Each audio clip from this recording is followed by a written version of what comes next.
bagaimana Indonesia hari ini berperan dalam menyusun formulasi yang paling mutakhir untuk kemerdekaan daripada Palestina itu sendiri. Sekian dari saya, terima kasih.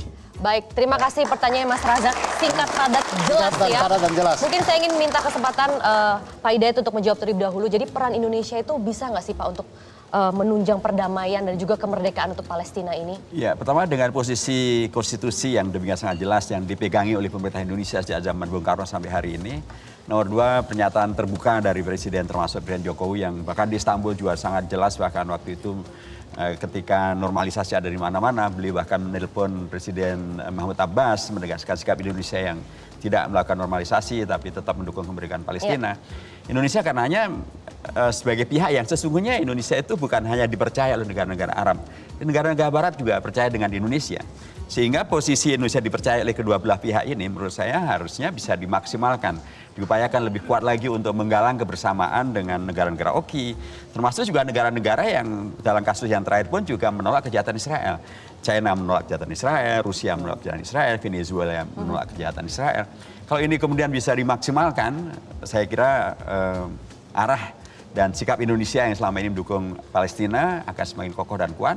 Baik. Dan lagi-lagi tadi Indonesia itu diterima loh, di kelompok negara Barat diterima, di kelompok negara Arab diterima. Jadi ini satu kondisi yang saya kira sangat bagus untuk bisa dimaksimalkan Indonesia. Baik. Menunaikan utang sejarahnya, menghadirkan perdamaian di sana dengan hadirnya solusi negara Palestina merdeka dengan ibu kota Yerusalem Timur. Nah, namun bagaimana Pak dengan fakta misalnya juga ya, kita berharap demikian, tapi fakta mengenai bahwa Indonesia tidak memiliki hubungan diplomatik begitu dengan Israel. Bagaimana bisa mendamaikan kedua negara ini jika hanya Indonesia mengakui salah satunya itu Palestina saja, tidak bisa mengakui Israel di situ. Nah, apa yang bisa dilakukan, diplomasi apa yang bisa tercipta di situ Pak Hidayat? Israel itu tidak hanya Israel, di sana ada Amerika Serikat, di sana ada Inggris, dan Indonesia punya hubungan dengan Amerika, punya hubungan dengan Inggris dan Amerika sangat menghormati Indonesia. Kalau Indonesia kemudian dengan logika harus hubungan dulu dengan Israel, nah sekarang sudah terjadi, banyak negara sudah normalisasi dengan Israel. Apakah mereka bisa melakukan tindakan untuk menyelesaikan kejahatan Israel? Ternyata tidak juga. Ternyata ya? tidak. Okay. Jadi sudah semakin banyak negara normalisasi, semakin jahatlah Israel itu. Jadi apa yang dibutuhkan di sini kalau begitu? Yang dibutuhkan adalah maksimalisasi peran Indonesia untuk kemudian meyakinkan negara-negara yang selama ini pro dengan Palestina dan selama ini selalu meneriakkan tentang harusnya penghormatan HAM, harus ada perdamaian, harus ada penolakan terhadap terorisme. Amerika kan selalu begitu, nolak terorisme, perdamaian.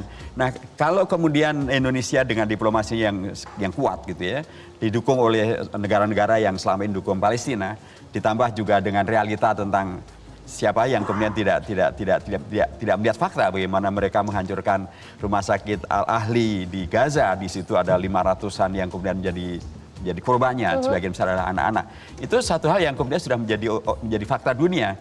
Sekalipun Israel mencoba menutupi bahwa itu bukan serangan bom kami, itu adalah serangan dari siapa bisa percaya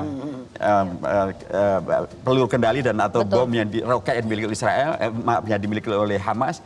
Tidak mungkin ditembakkan kepada sesama warganya dan apalagi juga tingkat kehancurannya tidak akan sedahsyat semacam itu. Tapi apa yang dilakukan oleh Israel sekarang ini dengan melakukan satu perang opini untuk menyesatkan dunia dengan opininya seolah-olah justru Israel yang menjadi korban, seolah-olah Israel adalah pihak yang membela diri padahal justru mereka melakukan kejahatan yang terulang. Ini kan juga semakin terbuka di mata dunia, ya. Dan mestinya negara-negara yang rasional, ya, mestinya kayak negara-negara di Amerika yang konon selalu menyuarakan hak asasi manusia, harusnya semakin lama semakin terkoreksi kejahatan itu. Baik, baik. Ya, jelajahi cara baru mendapatkan informasi. Download Metro TV Extend sekarang.